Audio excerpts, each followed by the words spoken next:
نحمده ونصلي على رسوله الكريم اما بعد فاعوذ بالله من الشيطان الرجيم بسم الله الرحمن الرحيم اللهم صل على محمد وعلى آل محمد اللهم صل على سيدنا ومولانا محمد وعلى آله وسلم۔ نبی پاک صلی اللہ علیہ وآلہ وسلم نے ارشاد فرمایا، تکبر کرنے والا شخص جنت میں نہیں جائے گا۔ اور ایک روایت میں ہے کہ جس کے دل میں رائی کے برابر بھی تکبر اور غرور ہوگا وہ جنت میں نہیں جائے گا۔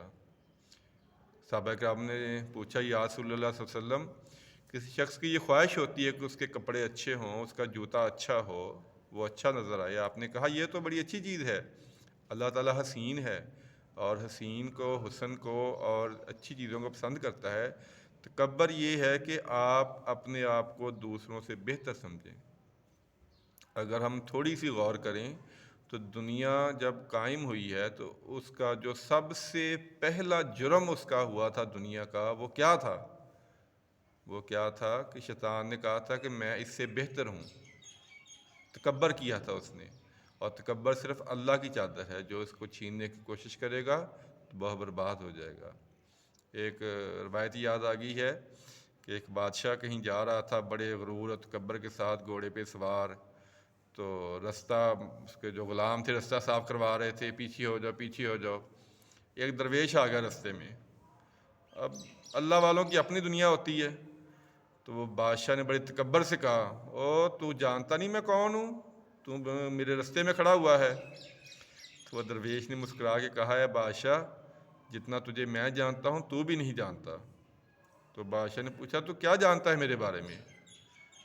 درویش نے کہا کہ بادشاہ، تیری جو پیدائش ہے یا تیرا جو آغاز ہے وہ ایک ایسا پانی کا قطرہ ہے کہ جو کپڑوں پہ لگ جائے تو نماز نہیں پڑھ سکتے، اور جو تیرا اختتام ہے وہ مٹی کا ایک ڈھیر ہے۔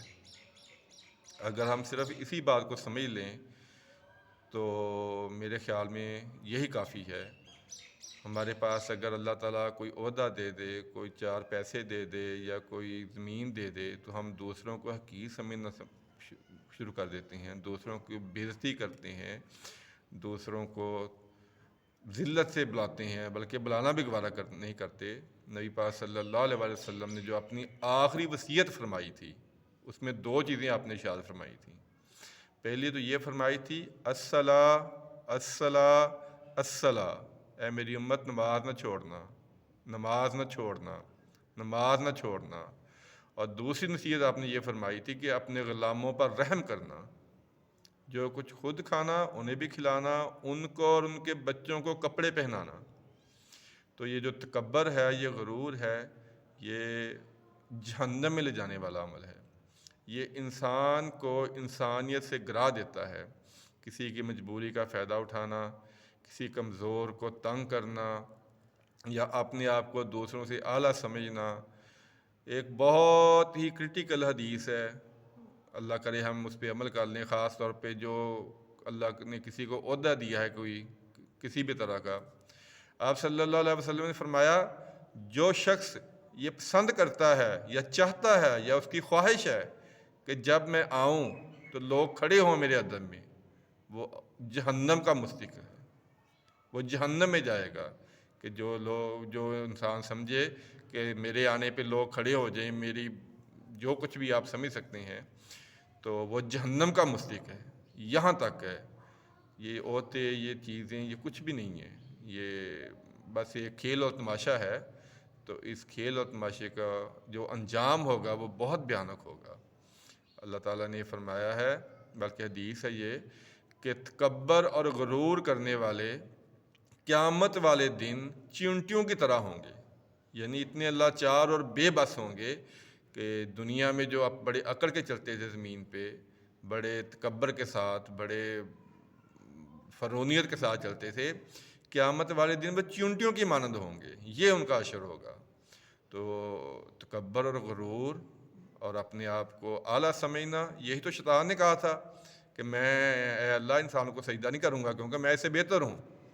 تو ہم میں بھی آج کل بہت سارے لوگ اس خناس میں مبتلا ہیں کہ میں جو ہوں میرے جیسا تو کوئی ہے ہی نہیں ہے، ہماری کوئی حقیقت نہیں ہے، ہماری کوئی اوقات نہیں ہے، صرف سانسوں کا آنا جانا ہے، اس کے بعد تو ہم میت ہوں گے، چاہے کوئی وزیر ہو چاہے کوئی بادشاہ ہوگا، اس کے بعد تو یہ نہیں کہا جائے گا کہ بادشاہ سلامت کہاں ہے یا وزیر صاحب کہاں ہے یا آفیسر صاحب کہاں ہے، کہا جائے گا میت آ گئی ہے۔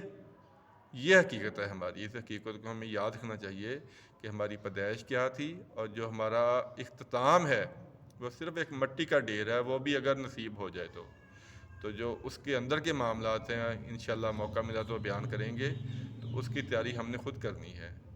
تو اللہ تعالیٰ سے دعا ہے کہ اللہ تعالیٰ ہمیں تکبر سے، غرور سے اور دوسروں کو ذلیل کرنے سے، دوسروں کی حد تک کرنے سے محفوظ رکھے، تاکہ ہم آخرت میں کامیاب ہو سکیں، اور اللہ تعالیٰ ہمیں حدیثوں پر عمل کرنے کی اور آگے پہنچانے کی توفیق عطا فرمائے۔ نئے دوستوں سے ایک گزارش ہے کہ سبسکرائب ضرور کریں اور آگے سینڈ کر دیں، کیونکہ حدیث کو اور نیک کام کو آگے پہنچانا یہ بھی ثواب کا کام ہے۔ دعا میں یاد رکھیے گا۔ السلام علیکم ورحمۃ اللہ وبرکاتہ۔